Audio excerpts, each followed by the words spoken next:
اعوذ باللہ من الشیطان الرجیم بسم اللہ الرحمن الرحیم اللہم صلی صلاة کاملة وسلم سلاما تاما علی سیدنا و مولانا محمد الذی تنحل به العقد وتنفرج به الكرب وتقضى به الحوائج وتنال به الرغائب وحسن الخواتیم ويستسقى الغمام بوجهه الكريم وعلى آله وصحبه في كل لمحة ونفس بعدد كل معلوم لك یا اللہ یا اللہ یا اللہ۔ ناظرین محترم، السلام علیکم ورحمۃ اللہ وبرکاتہ۔ میں ہوں آپ کا میزبان شوکت اویسی اور ARYQ ٹیلی ویژن کی لائیو ٹرانسمیشن میں آپ پروگرام دیکھ رہے ہیں الاسلام، اور ہر ہفتے سپہر 3:30 بجے اور رات 2 بجے پھر اس پروگرام کا ریپیٹ ہوتا ہے۔ آپ دیکھا کرتے ہیں اور اس پروگرام میں لائیو کال کے ذریعے ہمیں جوائن کرتے ہیں۔ کوئی فقہی مسئلہ، کوئی شرعی ایسا سوال آپ کے ذہن میں اٹھ رہا ہو، ایسا ابہام بن رہا ہو کہ جس سے ہمارے مفتیان کرام سننے کے بعد آپ کی یقیناً تشفی فرماتے ہیں اور آپ ہمارے اس پروگرام میں لائیو کال کے ذریعے شامل ہوتے ہیں، اور ابہام جو آپ کے ذہن میں اٹھ رہا ہوتا ہے اس پر آپ سوال کرتے ہوئے نظر آتے ہیں۔ آج بھی اس پروگرام میں یقیناً آپ ہمارے ساتھ ہیں اور ہم ہیں آپ کے ساتھ ہمیشہ کی طرح۔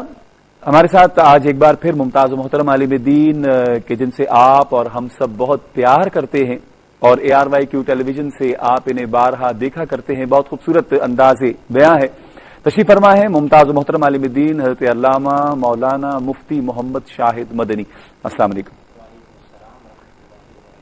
علامہ صاحب خیریت سے ہیں؟ الحمدللہ، آپ خیریت سے؟ طبیعت ٹھیک ہے؟ اللہ کا بڑا کرم۔ ناظرین محترم، پروگرام کا آغاز کریں گے، لیکن اس سے پہلے جو ابھی بس ایک دکھ کی بات ایک بار پھر اس دکھ کا اظہار کرتے ہوئے ان تمام خاندانوں سے کہ جن کا پچھلے دنوں جن کے گھر والے، جن کے بچے، جن کی مائیں، بہنیں، بیٹیاں، بھائی اس آگ کی نظر ہوئے کہ جو ایک فیکٹری میں لگی، ہم اپنے اپنے طور پر یقیناً دعا کر رہے ہیں، اور میں اور ہماری QTV کی پوری ٹیم ان تمام خاندانوں کے غم میں برابر کی شریک ہے، اور بس اللہ کرے کہ جو دنیا سے چلے گئے ان کی موت اس انداز سے لکھی ہوئی تھی، لیکن اللہ کرے کہ آئندہ ہمارے معاشرے میں اس انداز کے دیگر حادثات جو ہے رونما نہ ہوں، اور اس طرح سے غریبوں کی، مزدوروں کی جان پہ جس طرح بنی اور سب نے دیکھا، اللہ پاک انہیں جنت میں مقام علیین عطا فرمائے، اور اللہ کرے کہ آئندہ اس قسم کے حادثات نہ ہو۔ ARYQ ٹیلی ویژن کی پوری ٹیم اس حادثے میں ان تمام لواحقین کے ساتھ برابر ان کے دکھ میں ہم سب شریک ہیں۔ اللہ ان سب پر کرم فرمائے، ان کے حال پر رحم فرمائے، اور انہیں اس مصیبت پر صبر جمیل عطا فرمائے۔ ابھی یہ مصیبت ہم پر طاری ہی تھی کہ ایک بار پھر ہم نے یہ خبر سنی، اور یہ کسی مسلمان کے لیے، حضور کے امتی کے لیے بہت بڑی خبر ہوتی ہے کہ کبھی آقا کریم صلی اللہ تعالیٰ علیہ وآلہ وسلم کی شان میں گستاخی کرتے ہوئے معاذ اللہ حضور کے استغفر اللہ معاذ اللہ مجھے کہتے ہوئے بھی شرم آتی ہے، ڈر لگتا ہے کہ حضور کے خاکے بنائے جاتے ہیں، عجیب عجیب انداز کی باتیں۔ اور پھر ابھی پچھلے دنوں ابھی ہم اسی صدمے سے دو چار تھے کہ اسی صدمے میں کہ کراچی میں آگ لگی اور اس طرح سے جانیں ضائع ہوئیں، تو ایک بار پھر مسلمانوں کی جو محبت رسول صلی اللہ تعالیٰ علیہ وآلہ وسلم ہے اس میں ایک بار پھر لوگوں نے اس میں کمی کرنے کی کوشش کی، اور ایک بار پھر ایسا عمل کیا گیا کہ جس سے جناب رسالت مآب صلی اللہ تعالیٰ علیہ وآلہ وسلم سے محبت کرنے والوں کے دلوں میں مزید ان یہود و نصارہ کے لیے نفرت پیدا ہوئی کہ جنہوں نے یہ عمل کیا۔ اللہ کے محبوب کے ذکر کو کون کم کر سکتا ہے؟ آقا کریم کا تو خود فرمان ہے کہ تمہارا ایمان اس وقت تک مکمل نہیں ہو سکتا کہ جب تک تم اپنے مال سے، اولاد سے، جان سے، الغرض دنیا کی ہر چیز سے بڑھ کر مجھ سے پیار نہ کرو۔ تو ہم تو آقا کریم سے پیار کرتے ہیں، اور پیار کا تقاضا بھی یہ ہے کہ ہر سطح پر، ہر پلیٹ فارم پر اس بات پر یقیناً ہم احتجاج کریں گے۔ آپ بھی احتجاج کیجئے، میں بھی احتجاج کر رہا ہوں۔ ARYQ ٹیلی ویژن کی پوری ٹیم اس غم میں، اس دکھ میں برابر کی شریک ہے کہ جو یہود و نصارہ ایک بار پھر مسلمانوں کے اس عظیم پیغمبر کے لیے اپنے دلوں میں یہ بات لے کر بیٹھے ہوئے ہیں کہ شاید ہمارے ایسا کرنے سے حضور کے مقام و مرتبے میں کوئی کمی ہو جائے۔ خدا کی قسم نہیں ہو سکتی۔ قرآن کہتا ہے وَرَفَعْنَا لَكَ ذِكْرَكَ، میرے محبوب ہم نے آپ کے لیے آپ کے ذکر کو بلند کیا۔ ایک بار آقا کریم صلی اللہ تعالیٰ علیہ وآلہ وسلم کا فرمان ہے، حضرت جبریل حضور کے پاس تشریف لائے اور آقا سے پوچھا یا رسول اللہ آپ جانتے ہیں کہ آپ کا ذکر اللہ نے کس طرح بلند کیا؟ سید عالم صلی اللہ تعالیٰ علیہ وآلہ وسلم نے فرمایا کہ اللہ اور اس کا اللہ ہی بہتر جانتا ہے کہ اللہ نے کس طرح بلند کیا۔ تو حضرت جبریل نے کہا کہ اللہ فرماتا ہے کہ محبوب میں نے آپ کے ذکر کو اس طرح بلند کیا کہ جب میرا نام لیا جائے گا تو تمہارا نام یعنی محبوب آپ کا نام، آپ کا ذکر بھی میرے ذکر کے ساتھ بلند ہوگا۔ میرا نام لیا جائے گا تو آپ کا نام بھی لیا جائے گا۔ جناب رسالت مآب صلی اللہ تعالیٰ علیہ وآلہ وسلم کی شان میں گستاخی کرنے والے سوچ لے کہ سید عالم صلی اللہ تعالیٰ علیہ وآلہ وسلم کی شان میں گستاخی نہیں کر رہے بلکہ اللہ رب ذوالجلال کے مقام و مرتبے کو گھٹانے کی کوشش کر رہے ہیں. معاذ اللہ، اللہ کی شان میں گستاخی کر رہے ہیں. رسول اللہ کی شان میں گستاخی گویا اللہ کی شان میں گستاخی ہے. اللہ پاک انہیں اس پر میں تو یہ کہوں گا کہ نیست و نابود فرمائے. پروردگار ہدایت تو خیر بہت دور کی بات ہے، ہدایت ان کے نصیب میں نہیں ہے. اللہ پاک ہم سب پر اتنا کرم کر دے کہ ہم آقا کریم صلی اللہ تعالیٰ علیہ وآلہ وسلم کی شان میں ہونے والی اس گستاخی پر کم از کم اپنے دلوں، میں تو کہتا ہوں دل میں نہیں، نہ صرف دل میں زبان سے، بلکہ ہمیں اپنے عمل سے یہ ظاہر کرنا ہے، اپنے عمل سے یہ ثابت کرنا ہے کہ سید عالم صلی اللہ تعالیٰ علیہ وآلہ وسلم کی شان والا صفات پر مر مٹنے کی ہمارے اندر نہ صرف محبت ہے، جرت ہے، بلکہ جب تک ہمارے دم میں دم ہے جناب سید عالم صلی اللہ تعالیٰ علیہ وآلہ وسلم کی عزت پر کوئی حرف آئے تو مسلمان خاموش نہیں رہ سکتا. اللہ پاک ہمیں اس پہ استقامت عطا فرمائے. ناظرین محترم، یہ کچھ باتیں ضمناً میں عرض کر رہا تھا، لیکن آج کا جو ہمارا موضوع ہے وہ ایثار کے حوالے سے ہم نے بات کرنی ہے. ایثار کیا ہے؟ ایثار کو سب سے پہلے تو ایثار کا لفظی ترجمہ ہم سمجھیں گے، ایثار کسے کہتے ہیں، اور پھر اس کے بعد ایثار کی قسمیں کتنی ہیں. لیکن ایک بات میں عرض کر دوں کہ آج جو ایثار کا موضوع ہے، ایثار کی جو ضد ہے وہ خود غرضی ہم کہیں گے کہ ایثار کی ضد کہلاتی ہے. ایک خود غرضی ہم نے اس حادثے کے بعد بھی دیکھی، اس پر انشاءاللہ کلام کریں گے. یہ جو حادثہ کراچی میں ہوا، بہت سی خود غرضیاں دیکھنے میں آئیں، اس پر انشاءاللہ مفتی صاحب سے کلام کریں گے. لیکن پہلے آئیے ہم سمجھنے کی کوشش کرتے ہیں مفتی صاحب سے کہ ایثار کسے کہتے ہیں، ایثار کی قسمیں کتنی ہیں، اور ایثار کی ضرورت فی زمانہ ہمیں کس قدر ہے. مفتی صاحب کیا کہیں گے ایثار کے حوالے سے؟ اعوذ باللہ من الشیطان الرجیم، بسم اللہ الرحمن الرحیم. قال اللہ تعالی فی القرآن المجید والفرقان الحمید ویؤثرون علی انفسہم ولو کان بہم خصاصہ. سورہ حشر پارہ نمبر 28 آیت نمبر 9. اللہ تبارک و تعالی ارشاد فرماتا ہے کہ اہل ایمان کی صفت یہ ہے کہ وہ اپنی جانوں پر دوسروں کو ترجیح دیتے ہیں، اپنی جانوں پر دوسروں کو فوقیت دیتے ہیں، ولو کان بہم خصاصہ، اگرچہ وہ خود بھی ضرورت مند ہوتے ہیں. التعریفات للجرجانیہ کے اندر علامہ جرجانی ایثار کی تعریف کرتے ہوئے ارشاد فرماتے ہیں کہ الایثار ان یقدم غیرہ علی نفسہ.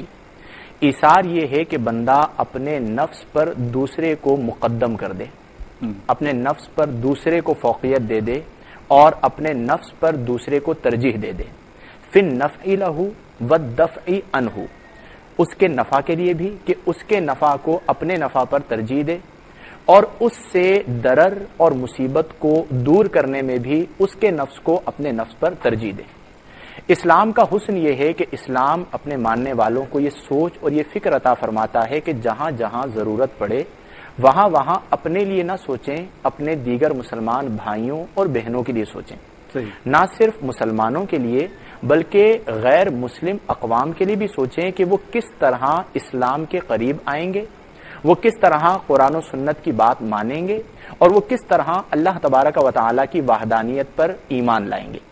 نبی کریم صلی اللہ علیہ وآلہ وسلم کی احادیث کریمہ میں اور ہمارے پیارے صحابہ کرام رضی اللہ تعالی عنہم کی عادات میں، ان کی طرز زندگی میں بہت سارے واقعات ہمیں ملتے ہیں، جس کی ایک بہترین مثال تو یہ ہے کہ جب نبی کریم صلی اللہ علیہ وسلم مکۃ المکرمہ سے ہجرت فرما کے مدینۃ المنورہ آئے تو ایک عقد مواخات ہوا تھا کہ نبی کریم صلی اللہ علیہ وسلم نے ایک مہاجر صحابی کو لیا اور ایک انصار صحابی کے ہاتھ میں دیا کہ آپ دونوں بھائی ہیں. اس موقع پر جو بہترین مثال ایثار کی صحابہ کرام نے قائم کی وہ یہ تھی کہ جو انصار صحابہ کرام تھے انہوں نے اپنے مال میں بھی اپنے بھائیوں کو شریک کر دیا. اپنے جو اگر کسی صحابی کے پاس 2 ازواج تھیں تو انہوں نے کہا کہ میں اپنی ایک زوجہ کو طلاق دے دیتا ہوں اور آپ ان سے نکاح کر لیں. اس سے بڑی ایثار کی مثال، اس سے بڑھ کر ایثار کی کوئی مثال نہیں مل سکتی. اسی طرح نبی کریم صلی اللہ علیہ وآلہ وسلم کے زمانے میں ایک انصاری صحابی تھے، ان کے گھر پر ایک مہمان آئے. اب گھر میں صورتحال یہ تھی کہ صرف ایک بندے کا کھانا تھا، خود بھی ہیں، زوجہ بھی ہیں، بال بچے بھی ہیں، اور مہمان آ گیا اور کھانا ایک بندے کا ہے. تو اپنی زوجہ سے مشورہ کرتے ہیں اور کہتے ہیں کہ آپ بہانے سے اٹھیے گا اور چراغ بجھا دیجئے گا، اور میں مہمان کے ساتھ کھانا کھانے کے لیے بیٹھ جاؤں گا اور میں کھانا کھاؤں گا نہیں. چنانچہ کھانا لگ گیا، چراغ بجھا دیا گیا، زوجہ بچوں کو لے کر الگ ہو گئیں اور کھانا لگ گیا. جب کھانا شروع ہوا تو آپ تصور قائم کریں کہ چراغ بجھا ہوا ہے، وہ صحابی اپنا منہ ہلا رہے ہیں جس سے چپ چپ کی آواز پیدا ہو رہی ہے تاکہ برابر والا یہ سمجھے کہ میں بھی کھانا کھا رہا ہوں، اور اس طرح وہ ایک بندے کا کھانا صرف مہمان کو کھلا کر روانہ کر دیا، خود بھی بھوکے رہے، اپنے بچوں کو بھی بھوکا رکھا، اپنی وائف کو بھی بھوکا رکھا۔ یہ تھا ایثار، جس کے بارے میں قرآن مجید فرقان حمید میں اللہ تبارک و تعالی نے فرمایا کہ وَيُؤْثِرُونَ عَلَىٰ أَنفُسِهِمْ، وہ اپنے نفوس پر، اپنی جانوں پر دوسروں کو ترجیح دیتے ہیں، وَلَوْ كَانَ بِهِمْ خَصَاصَةٌ، اگرچہ وہ خود بھی ضرورت مند ہوں۔ اگر آج کے معاشرے میں ہم گفتگو کریں تو میرے خیال میں ہمارے معاشرے کی جو بربادی کی وجوہات ہیں، بہت سارے اسباب ہیں، ان میں سے ایک بہت بڑا سبب یہ ہے کہ ہم یہ چاہتے ہیں کہ ہر طرح کا فائدہ مجھے مل جائے، ہر طرح کی عزت مجھے مل جائے، ہر طرح کا نفع میرے پاس آ جائے، میری بلا سے اگر دوسرا برباد ہوتا ہے، اس کے بچے مرتے ہیں یا وہ مرتا ہے تو مجھے اس سے کوئی سروکار نہیں۔ اچھا مفتی صاحب، یہاں میں ایک عرض کروں، چونکہ دنیاوی بات آپ نے کی، تو یہاں اب جس طرح ایک آگ کا جو منظر ابھی دیکھا ہم نے، آگ لگی اور ایک فیکٹری میں آگ لگی اور لوگ اس میں انسانی جانیں، بچے، عورتیں، بوڑھے، جوان، مطلب اس میں انسانی جانوں کا ضیاع ہوا۔ ایک خود غرضی کا جو پہلو میں نے دیکھا، اللہ مجھے مطلب ہو سکتا ہے کہ میں غلط بھی ہوں، لیکن جو میں نے دیکھا کہ ٹیلی ویژن اسکرین کی حد تک ہم نے دیکھا، بہت سے لوگوں نے یہی کیا کہ ٹیلی ویژن اسکرین کی حد تک دیکھ رہے ہیں، افسوس کا اظہار کر دیا، اور پھر دیگر چینلز پر وہی لوگ گانے، ان کے گھروں سے گانوں کی آوازیں آ رہی ہیں، بہت سے گھروں میں نے خود سنی آوازیں، اور شہر میں نے یہ دیکھا کہ لوگ صرف اس پر بات کر کے، کلام کر کے ایک طرف ہو کے بیٹھ گئے، کسی نے مطلب اس دکھ کو محسوس نہیں کیا۔ جی ہاں، دیکھیں یہ جو سانحہ ہوا، یقیناً ہم ان ماؤں کے ساتھ ان کے دکھ میں شریک ہیں جن کے لخت جگر ان سے چلے گئے، جن کی بیٹیاں ان سے چلی گئیں۔ بات وہی آتی ہے نا مفتی صاحب، بات وہی آتی ہے نا کہ جہاں آگ لگی ہوتی ہے نا، تپش کا اندازہ اسے ہی ہوتا ہے، جس کے گھر سے میت اٹھ رہی ہوتی ہے، اندازہ سے ریلیٹڈ آپ نے اسے یوں ٹچ کیا یہاں پر کہ کیا یہ خود غرضی نہیں ہے؟ تو دیکھیں بالکل ہم کئی مقامات پر خود غرضیاں کرتے ہیں، بہت سارے لوگ ہیں، بہت سارے لوگوں کو مجرم گردانتے ہیں کہ فلاں مجرم ہے یا فلاں مجرم ہے۔ اگر ایز اے قوم ہم تفکر کریں تو شاید ہمارے اندر سے، ہمارے ضمیر سے یہ آواز آئے گی کہ ہم بھی مجرم ہیں، کیونکہ کئی ایسے مقامات ہیں کہ جہاں پر لوگ ہماری مدد کو چاہتے ہیں، ہماری مدد کی چاہت ہوتی ہے، لیکن خود غرضی کی بنا پر ہم ان کی مدد نہیں کرتے۔ یہ جو حادثہ ہوا، اگر یہاں پر ہم یہ تصور قائم کر لیتے کہ اندر میرا سگا بھائی ہے یا اندر میری سگی بہن ہے یا اندر میرے سگے والد ہیں، تو شاید وہ جس طرح مدد کرتے ویسی مثال قائم نہ ہو سکتی۔ ایک کالر کو لینا ہے، لیکن میں اس سے پہلے یہ بات کہوں گا مفتی صاحب کہ مجھے وہ لوگ گنوا دیں کہ ایک ہی محلے سے 40 جنازے اٹھے، کتنے لوگ ہیں جو جنازوں میں شرکت کے لیے پہنچے، کتنے لوگ ہیں جو دیگر علاقوں سے، ملیر سے، گلشن سے، دیگر علاقوں سے کوئی پہنچا وہاں پہ جنازے میں؟ بہت کم لوگ ہیں کہ جو ان جنازوں میں شریک ہوئے ہوں گے۔ ایک کالر ہمارے ساتھ لائن پر ہیں، شامل کرتے ہیں آج کے ہمارے پہلے کالر۔ السلام علیکم۔ وعلیکم السلام۔ کون صاحب ہمارے ساتھ ہیں؟ اخلاق کلر سیدا سے بات کر رہا ہوں۔ جناب اخلاق صاحب کیا کہیں گے؟ سر ایک مسئلہ تھا، سوال کرنا تھا مفتی صاحب سے۔ جی پوچھیے۔ یہ جو اسٹیٹ لائف کی انشورنس پالیسی ہے، اس کے بارے میں ذرا تفصیل سے ہمیں بتا دیں، آیا یہ کرانا جائز ہے یا ناجائز ہے؟ اگر کس طرح ہو جائے تو یہ ٹھیک ہے۔ ٹھیک ہے اخلاق صاحب، ٹھیک ہے جناب، بہت شکریہ۔ مفتی صاحب ہم بات کر رہے تھے کہ ٹیلی ویژن اسکرین پر دیکھ کر اور اس منظر نامے کو تھوڑی دیر کے لیے اپنے گھر میں افسوس کر لینا، بہت سے لوگوں کو میں نے روتے ہوئے بھی دیکھا۔ چونکہ ہمارا موضوع ایثار اور خود غرضی کے حوالے سے ہے تو لوگوں کو روتے ہوئے بھی دیکھا، لیکن عملی طور پر کتنے لوگ آگے بڑھے جنہوں نے بڑھ کر، جس طرح آپ نے کہا کہ جب آقا کریم صلی اللہ تعالی علیہ وآلہ وسلم کے ساتھی جب ہجرت کر کے آئے تو یہاں تک بھی نوبت آئی کہ کسی صحابی نے کہا کہ میں اپنی ایک بیوی کو طلاق دے کر، اگر 2 ہیں تو ایک کو طلاق دے کر میں یہ بھی ایثار کرنے کے لیے تیار ہوں۔ جی ہاں، دیکھیں ایثار کا بنیادی طور پر تعلق ہوتا ہے رقت قلبی کے ساتھ، کہ آپ کے دل میں دوسروں کی مدد کرنا اور انہیں نفع پہنچانے کا جذبہ کتنا ہے۔ یہ ہر بندے کو چاہیے کہ وہ اپنے آپ سے سوال کرے کہ کیا اس کی صرف زبان کا جمع خرچ ہے یا اس کے دل میں لوگوں کی مدد کرنے، ان کی خیر خواہی کرنے اور ان کے کام آنے کا جذبہ بھی ہے۔ یہاں پر ایک مثال میں پیش کرتا ہوں صحابہ کرام رضی اللہ تعالی عنہم کی مقدس زندگیوں سے۔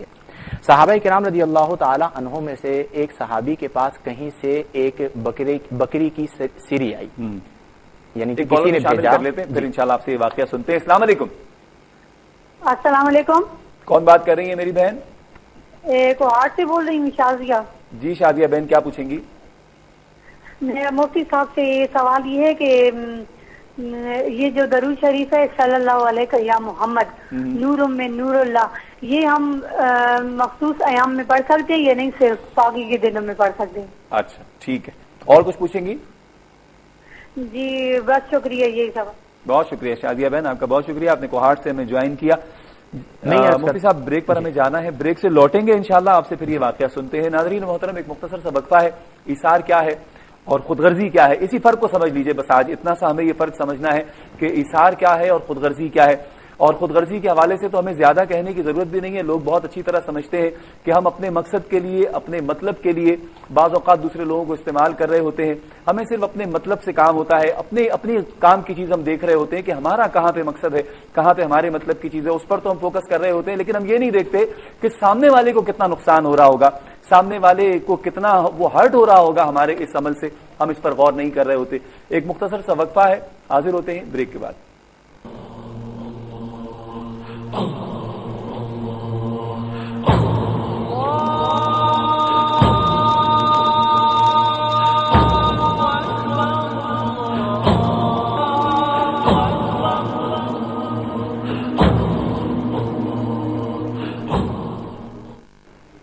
خوش آمدید ناظرین کرام، پروگرام آپ دیکھ رہے ہیں الاسلام، اور میرے ساتھ تشریف فرما ہے مفتی محمد شاہد مدنی صاحب۔ اور بریک میں ابھی ہماری ایک بہن نے ایک سوال کیا نکاح کے حوالے سے، اور جس انداز کا سوال تھا اس سے ریلیونٹ واقعات ہمارے اس ملک میں، ہمارے دیہاتوں میں خاص طور پر بہت زیادہ ہوتے ہیں، اور ہم نے بھی دیکھا ہے، آپ نے بھی سنا ہوگا انشاءاللہ۔ اس پر یہ مفتی صاحب سے ہم نے سوال لکھ لیا ہے، ہماری بہن نے بھی بریک میں ہمیں لکھوایا، انشاءاللہ اس کا جواب بھی ہم دیں گے، لیکن فی الحال ہم ایثار اور خود غرضی کے حوالے سے بات کریں۔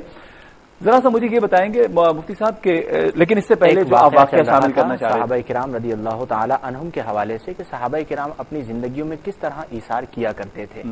تو ایک صحابی رضی اللہ تعالی عنہ کے گھر پر کسی نے بکری کی سیری بھجوائی، تو ان صحابی رضی اللہ تعالی عنہ نے ضرورت مند ہونے کے باوجود اپنے پڑوس میں بھجوا دی کہ وہ اس کے زیادہ مستحق ہیں، انہیں زیادہ ضرورت ہے۔ جب ان کے گھر پہ پہنچی تو انہوں نے یہ سوچا کہ میرے جو برابر والے پڑوسی ہیں ان کو زیادہ ضرورت ہے، تو اس طرح یہ سیری جس گھر سے چلی تھی لوٹ کر اس گھر میں آ گئی۔ اب یہ تو تھا صحابہ کرام کا طرز عمل، اور آج ہم اپنی زندگیوں میں اپنا طرز عمل دیکھیں کہ بعض اوقات ہمارے پڑوس میں کوئی بھوکا ہے، کوئی پیاسا ہے، تو ہم اتنے خود غرض ہو جاتے ہیں کہ ہمیں یہ فکر نہیں ہوتی کہ برابر والے کے بچوں نے کھانا کھایا بھی ہے یا نہیں کھایا۔ ہمارے رشتہ داروں میں بہت سارے ایسے لوگ ہوتے ہیں جو بیچارے مستحق ہوتے ہیں، ہم ان کی مدد کر سکتے ہیں، لیکن چونکہ ہم یہ سوچتے ہیں کہ ہمارے گھر میں کھانا پینا موجود ہے، میرے تو بیٹے کا انتقال نہیں ہوا نا، میری تو بہن کا انتقال نہیں ہوا، میرا تو بچہ اس حادثے میں جو ہے وہ جاں بحق نہیں ہوا، تو مجھے پریشان ہونے کی کیا ضرورت ہے؟ لہذا ہم سنتے ہیں لیکن ہماری ہوٹلنگ اسی طرح چل رہی ہوتی ہے، ہمارے سیر سپاٹے اسی طرح چل رہے ہوتے ہیں۔ ایک بات اور مفتی صاحب اسی میں ایڈ کر دوں گا کہ یہ تو ہے کہ ہم کسی کا خیال نہیں کرتے، اور ایک ہمارے زندگی کا وہ بھی ایک پہلو ہے، وہ بھی ایک پوائنٹ ہے کہ آپ یہ دیکھتے ہیں کہ ہم دھوکے سے دوسرے سے مال بھی لے رہے ہوتے ہیں۔ دیکھیں یہ تو ایک پورا دھوکہ بھی دے رہے ہوتے ہیں، یہ جو غرر ہے یہ تو پورا ایک ٹاپک ہے، اس پر انشاءاللہ کلام بھی کریں گے کہ دھوکے میں دو طرح کی چیزیں پائی جاتی ہیں۔ دھوکہ تو ایک پورا چونکہ مضمون ہے، اور انشاءاللہ نیکسٹ پروگرامز میں ہم اس پر گفتگو بھی کریں گے، لیکن یہاں پر جو معاملہ ہے کہ جب ہمیں سامنے یہ نظر آ رہا ہے ایثار علی النفس کے حوالے سے، جو ہمارا ٹاپک ہے کہ جہاں ہمیں مدد کرنی چاہیے اور اس مدد کرنے کے اندر ہمیں کوئی پرابلم بھی نہیں ہے، لیکن چونکہ صرف ہمارا دل نرم نہیں ہے، ہم چاہتے نہیں ہیں، ہم تو سب کچھ نظر آنے کے بعد بھی دھوکے سے بھی لے رہے ہوتے ہیں، ہمیں تو یہ تو نظر اور ظلم ہو جاتا ہے، یہ اور ظلم ہے۔ ایک کالر ہمارے ساتھ شامل کرتے ہیں مفتی صاحب، لیکن ان کے 10 سوال ہیں، تو آپ پین اٹھا لیں بس شروع اور لکھنا شروع کر دیں، کیونکہ 10 سوال میں بڑا ٹائم لگے گا۔ السلام علیکم۔ وعلیکم السلام۔ ٹیلی ویژن سیٹ کی آواز بند کر دیں میری بہن پہلے، میرے بھائی۔ ہیلو، السلام علیکم۔ جی جناب۔ وعلیکم السلام، شروع ہو جائیں بھائی میرے۔ حضرت صاحب کیسے ہیں آپ؟ الحمدللہ۔ حضرت صاحب میرے یہ سوال ہے 10۔ شروع کر دیں، آپ شروع کر دیں، پہلا تو شروع کریں حضرت۔ اچھا جناب، یہ معلوم کہہ رہے ہیں کیا نام ہے، کچھ جیسے کیا نام ہے حدیثیں وغیرہ ہیں، کیا نام ہے حدیثیں وغیرہ ہیں، کیا نام ہے قیامت کے بارے میں کہتے ہیں کہ اس نے یہ کہا اور اس کے بعد بہت ساری نشانیاں بتائیں کہ عورتوں کو جنت واجب ہو گئی، میں نے عورتوں کو یہ دیکھا جہنم میں دیکھا. تو آیا معلوم یہ کرنا کتنے لوگوں نے مجھے صحیح جواب نہیں دیا اس کا. اگر انہوں نے جنت میں دوزخ میں یہ دیکھا ان کو تو قیامت تو ایک دفعہ آئے گی اور سوال جواب. ٹھیک ہے دوسرا سوال. یہ میں نے پچھلی دفعہ یہ مچھلی کا پوچھا تھا تو حضرت صاحب یہ معلوم کرنا کسی کی جاب ہو صحیح چل رہی ہو تو وہ پارٹ ٹائم میں شکار مچھلی کا کر کے کھا سکتا ہے یا شوقیہ کر سکتا ہے، اور جو وہ مچھلی بیچے گا وہ آیا جائز ہے یا نہیں. آگے تیسرا سوال. تیسرا سوال حضرت صاحب انشورنس کا پیسہ یا فنڈ کا پیسہ جو ہم کیا نام ہے اپنے لیے فنڈ یا انشورنس کراتے ہیں یہ جائز ہے یا ناجائز ہے؟ موٹر سائیکل ہو، گاڑی ہو یا مکان ہو. ٹھیک ہے جناب. چوتھا سوال. اگر کوئی شخص حرام کماتا ہے، اس کی شادی وہ شادی کرتا ہے، اس کے پروگرام میں جانا یا اس کی دعوت کھانا ہے، پتا ہے وہ حرام کما رہا ہے. پانچواں سوال. پانچواں. اسی طرح کے حضرت صاحب کوئی لاٹری ہے، وہ کوئی بھی قسم کی لاٹری وہ جائز ہے ناجائز ہے ہمارے لیے؟ ٹھیک ہے. چھٹا. سر ہماری کیا نام ہے صاحب ہمارے کپڑے اگر ناپاک ہو ہمیں نہیں پتا ہو اس چیز کا اور ہم نے نماز پڑھ لی یا کوئی عمل نفلیں پڑھ لیے تو وہ آیا کیا نام ہے ہمیں دہرانا پڑے گی، بعد میں یاد آ گیا یا اسی میں جو حالت میں وہ ہو جائے گی؟ لاٹری والا سوال تو کلیئر ہو گیا جناب. ساتواں سوال جناب. اچھا سر اسی طرح کسی شخص کی لاش ملے اور اس میں پتہ نہ ہو کہ عورت مرد جل کے بالکل راگ تو اس کی آیا نماز جنازہ پڑھائی جائے گی یا غیر مسلم کے حساب سے اس کا حساب کتاب ہوگا؟ اچھا ٹھیک ہے. آٹھواں سوال. اچھا اور سر کیا نام اذان کے وقت سارے کام کہتے ہیں چھوڑ دینے چاہیے، اسی طرح کے اگر سارے کام چھوڑ دیتے ہیں ہم کوئی چھوٹا موٹا کام کریں جیسے لیڈیز خواتین روٹی پکاتی ہیں، اس طرح کے بہت سارے کام ہیں تو وہ بھی. اچھا حضرت صاحب ہمارے ادھر کیا نام ہے بہت ساری 3-4 مسجدوں کی اذان کی آواز آتی ہے تو کیا کہ اذان کا جو ہے جواب دینا چاہیے تو ہم ایک ایک کر کے سب کا جواب دیں ٹھیک ہے یا ایک کا ہی دیں؟ ٹھیک ہے. 10واں سوال. 10واں سوال سر یہ قبر سے جو ہے کیا نام ہے کچھ لوگ جو ہے نا نماز کے بعد حضرت صاحب. اچھا ٹھیک ہے فرمائیے. قبر کے اوپر کچھ لوگ جو ہے نا کیا نام ہے دفنانے کے بعد فاتحوں کے بعد جو ہے نا اذان دیتے ہیں تو یہ آیا اسلام کے ساتھ جائز ہے یا نہیں؟ کیا کہہ رہے ہیں آپ؟ کون سا بات کر رہے ہیں؟ میں محمد افضل حسین کراچی سے. افضل بھائی یہ بتائیں اس کی کوئی خاص وجہ تھی 10 سوال کرنے کی؟ نہیں سر میں تو اپنے پاس لکھتے رہتا ہوں جو میرے ذہن میں آتے ہیں دوست وغیرہ. اچھا بہت اچھی بات ہے. یعنی آپ 10 سوال پورا ہفتہ آپ سوال جمع کرتے ہیں لکھتے ہیں تاکہ آپ اس پروگرام میں کر سکیں. بہت اچھی بات ہے سر. ایک منٹ. ہیلو جی بولیں افضل بھائی. میرے پاس تو سر ابھی بھی لکھے ہیں مگر میرے کو آپ لوگوں آپ ہی کر لیں سارا پروگرام. افضل بھائی بہت شکریہ افضل بھائی آپ کا بہت شکریہ. یہ آپ پروگرام آپ کے نام کرنا پڑے گا ہمیں جناب. مفتی صاحب سوالات کافی ہو گئے، میرا خیال ہے پہلے سوال کا جواب ہو جائے مکمل. جی ہاں جو آپ بات ہماری جو چل رہی تھی اسے ذرا کمپلیٹ کر لیں پھر جوابات بھی شامل کرتے ہیں. صحابہ کرام رضی اللہ تعالی عنہم کا جو یہ طرز عمل ہے اس میں ہمارے لیے نصیحت ہے کہ ہم اپنی زندگیوں کو بھی اسی انداز میں ڈھالیں اور جہاں جہاں ہماری کسی کو ضرورت پڑتی ہے اچھے مشورے کی یا مالی مدد کی یا اچھی مشاورت کی تو ہمیں حسن سلوک کے ساتھ اسے اچھا مشورہ دے دینا چاہیے، اس کی مدد کر دینی چاہیے. اب ہوتا یہ ہے کہ ہمارے لوگ بعض اوقات یہ کہتے ہیں کہ ہم اگر کسی کی مدد کرتے ہیں تو ہمیں اس کا بدلہ نہیں ملتا. تو ہمارے صحابہ کرام رضی اللہ تعالی عنہم کا اور ہمارے اسلاف رحمہم اللہ کا عمل یہ ہوا کرتا تھا کہ وہ بدلے کی امید بندوں سے نہیں رکھا کرتے تھے. آپ اگر کسی کی مدد کرتے ہیں، کسی کو مشکل سے نجات دلواتے ہیں، کسی کی ہیلپ کرتے ہیں تو اس کا اجر اللہ تبارک و تعالی آپ کو عطا فرمائے گا، بندہ دے یا نہ دے. ایک موقع پر چند درویش ایک مقام پر ایک بادشاہ کی سلطنت میں قید میں آ گئے اور ان پر الزام یہ تھا کہ وہ جو ہے وہ مخبری کر رہے ہیں اور وہ جو ہے یہاں کی خبریں وہاں پہنچانا چاہتے ہیں. تو جب ان پر یہ الزام لگا تو بادشاہ نے سب کو 1 by 1 قتل کرنا چاہا. جب قتل کا معاملہ آیا تو ہر درویش نے کہا کہ میرے بھائی سے پہلے مجھے شہید کیا جائے. حالانکہ ان پر صرف الزام تھا، وہ واقعتاً اس طرح نہیں تھے. کیوں؟ تاکہ میں پہلے انتقال کر جاؤں اور میرا جو بھائی ہے وہ چند لمحے اور زندگی جی لے. اب آپ غور کریں کہ یہ جو نفس پر یہ جو ایثار کرنا ہے یہ ایثار علی النفس کے زمرے میں آتا ہے کہ اپنی جان پر دوسروں کی جان کو ترجیح دینا. اور آپ یہ غور کریں کہ ہمارا دین اتنا پیارا دین ہے کہ اگر کوئی نماز ادا کر رہا ہے اور حالت نماز میں ایک اندھا اس کے قریب سے گزرتے ہوئے جا رہا ہے اور آگے کھڈا ہے وہ اس میں گر جائے گا، کنواں ہے اس میں گر جائے گا، تو شریعت اسلامیہ یہ کہتی ہے کہ نماز توڑنا واجب ہے. آپ نماز توڑ دیجئے اور اسے بچائیے اور پھر بعد میں اپنی نماز کو مکمل کیجئے. ٹھیک ہے. اب آپ یہ دیکھیے کہ 10 سوال تو آپ کے پاس یہ تھے. اب ایوب صاحب ہیں وہ 5 سوال کے ساتھ ہیں. جی تو آپ اٹھا لیجیے کاغذ. پچھلے ہفتے سے یہ بڑا اچھا سلسلہ شروع ہوا ہے، چل پڑا ہے. مجھے تو ڈر یہ ہے کہ 20 سوال والا نہ آ جائے.